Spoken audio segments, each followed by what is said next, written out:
महाराष्ट्रामध्ये सर्वात कमी प्रमाणात या शेतीचा वापर केला जातो. ही शेती कृत्रिम शेती आहे.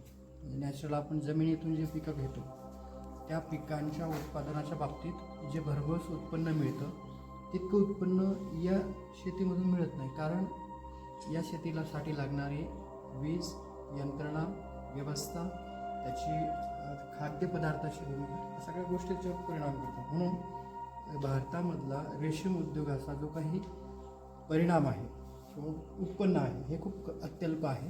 दक्षिण भारतामध्ये खूप मोठ्या प्रमाणात केलं जातं. महाराष्ट्रामध्ये रेशीम उद्योग खूप कमी चालतो.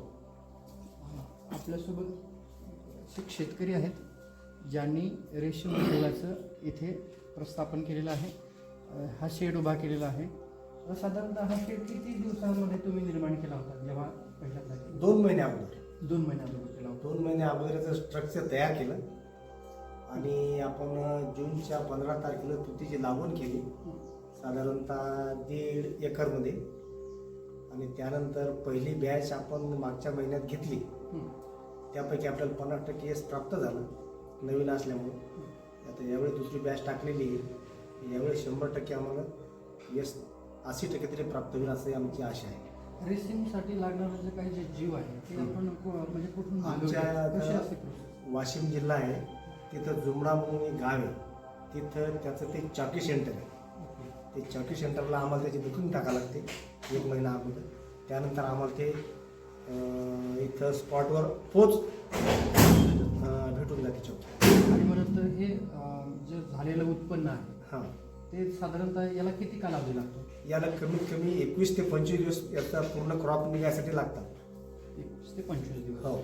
मग नंतर हे पूर्ण झाला की तो मला स्वतःला घेऊन जावा लागतो की त्याचं मार्केट आपल्याकडे जालना किंवा बीड आणि बीडसाठी स्वतःची जमीन बेड लागतो.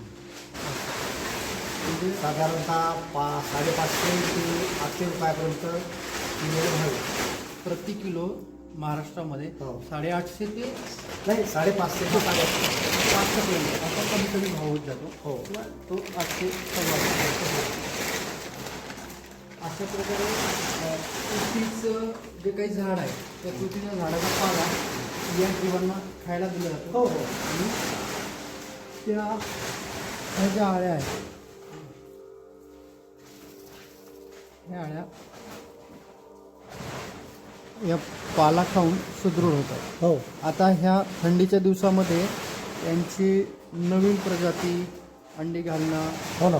किंवा याचे नवीन उत्पादन करणं या आळ्यांचं पण काम असतं. हो. त्यांना तसं पोषक वातावरण दिलं जातं. आता तुम्ही बघू शकता इथे लायटिंग म्हणजे या जीवाला उष्णताला लायटिंगची पण रात्रीला व्यवस्था केली असते. अशा प्रकारे हे पेपर्स लावलेले असतात जेणेकरून ह्या बाहेर येऊ नये त्यांनी तिथे राहावं. आता यांनी खूप छान पद्धतीने नेट तयार केलेले आहेत. जसं की या नेटला वरतून जाळी आहे, दोरे आहेत आणि त्याची बांधणी पण व्यवस्थित आहे. साधारणतः 1, 2, 3, 4 थर त्यांनी केलेले आहेत. त्या 4 थरामध्ये जे काही जीव आणि तुतीचा पाला ठेवलेला आहे त्यामधून ते काढतात. त्या काढल्यानंतर त्या जाळ्यामध्ये ठेवतात. जाळ्यामध्ये कोश आपलं ती निर्माण कोश तयार करते. कोश तयार करते. जेव्हा आपण आळ्या काढतो आणि त्या जाळ्यामध्ये ठेवतो तर त्या किती दिवसात एक कोश तयार व्हायला किती दिवस? 3 दिवस. 3 दिवस लागतात. मग त्या काळामध्ये त्यांना पाला नाही, पाल्याची आवश्यकता नाही, अजिबात नाही. त्या स्वतःचं अन्न खाल्लेलं झालं. हो. त्या स्वतःच्या त्या मुखातून भागात बाहेर टाकतात आणि त्याच्या चंद्रिकेमध्ये जाऊन स्वतः भोवती त्या कोश तयार करतात. अच्छा. आज आपण आहोत गणेशपूर, तालुका रिसोड, जिल्हा वाशिम या गावामध्ये. माझ्यासोबत आहेत, आपलं नाव सर? आनंदा गणपत मुटकुळे यांनी रेशीम उद्योगाच्या निर्मितीसाठी लागणारा कच्चा माल आणि त्याची शेती, कृत्रिम शेती या गणेशपूर, तालुका रिसोड, जिल्हा वाशिम या गावी केलेली आहे. मी त्यांना खूप धन्यवाद करतो की रेशीम उद्योगामध्ये शेतकऱ्यांनी उतरावं, भरघोस उत्पन्न घ्यावं आणि अशा प्रकारचं रचना जर करून तुम्ही केलात तर छान पद्धतीने एक वेगळी शेती म्हणजे जिथे पाण्याची जास्त गरज लागत नाही, नॅचरल वातावरणाची जास्त गरज लागत नाही, तर कृत्रिमरित्या आपण निर्माण करून रेशीम उद्योगासाठी. आता हा रेशीम उद्योग जागतिक स्तरावर पण खूप मोठ्या प्रमाणात केला जातो. महाराष्ट्रामध्ये महाराष्ट्रातल्या शेतकऱ्याने वेगळ्या शेतीच्या संकल्पना आत्मसात कराव्या अशी सर्वांना मी विनंती करतो. नमस्कार. सत्यमेव जयते, पुणे.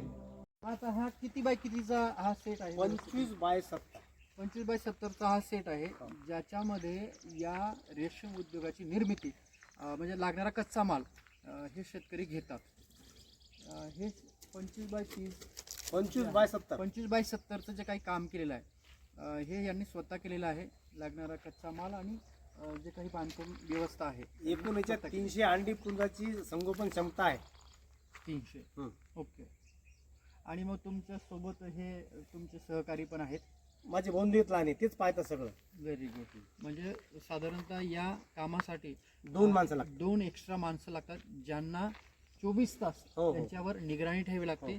आळी, अंडे आणि त्याची कोश निर्मिती या तिन्ही प्रक्रियेमध्ये साधारणतः 25 दिवसाचा पिरियड आहे. 1 महिन्यामध्ये 25 दिवस जे असतं त्या 25 दिवसामध्ये ही प्रक्रिया होते आणि नंतर त्या कोशांना गरम पाण्यामध्ये उकळून रेशीमच्या धाग्याची गुंडाळी तयार करतात आणि मग हे सगळं मार्केटला येतं. अशा प्रकारे ही रचना आणि रेशीम उद्योगाची निर्मिती ग्राम पातळीवर हे सगळे शेतकरी करतात. महाराष्ट्राचं उज्ज्वल भविष्य निर्माण करण्यासाठी शेतीचे वेगळे पर्याय आपण अवलंबले पाहिजेत आणि पारंपरिक शेतीला फाटा द्यायला पाहिजे. यस. पारंपरिक शेती जेव्हा आपण करू तर त्यातून मिळणारं उत्पादन हे त्या प्रमाणात मिळतं, परंतु वेगळ्या पद्धती अवलंबल्या तर उत्पन्न पण जास्त होतं आणि वेगळ्या प्रकारच्या मार्केटिंग स्ट्रॅटेजी पण आपल्याकडे प्राप्त होतात. धन्यवाद.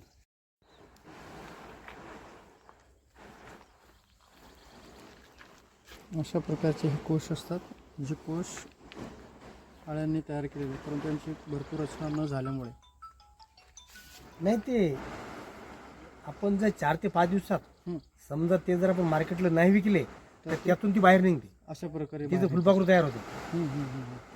अच्छा. एकदा कोस तयार झाल्यावर तो 4 दिवसात विकल्या गेला पाहिजे आणि विकल्या गेल्याच्या बाद तो ड्राय केला गेला पाहिजे. ड्राय केलं. ही ड्रायची प्रोसेस म्हणजे असं गरम भांडा असतो मशीनचं, तिथं ठेवलं गरम भांडा असतो, त्या भांड्यात ते कोस टाकतात, त्याला काडीनं असं ढवळतात आणि त्याच्यावर काडीनं असं केलं की त्याच्या धाग्याचं टोक त्या काडीला लागते आणि ते रेलिंगवर असं टाकलं जाते. रेलिंगवर टाकलं की ती रेलिंग फिरते आणि या कोसचा धागा पूर्ण एक त्या रेलिंगवर गुंडाळते. त्यावेळेस ही ज्यावेळी बॉइलिंग केलं त्यावेळेस ती आळी मरल्या जाते.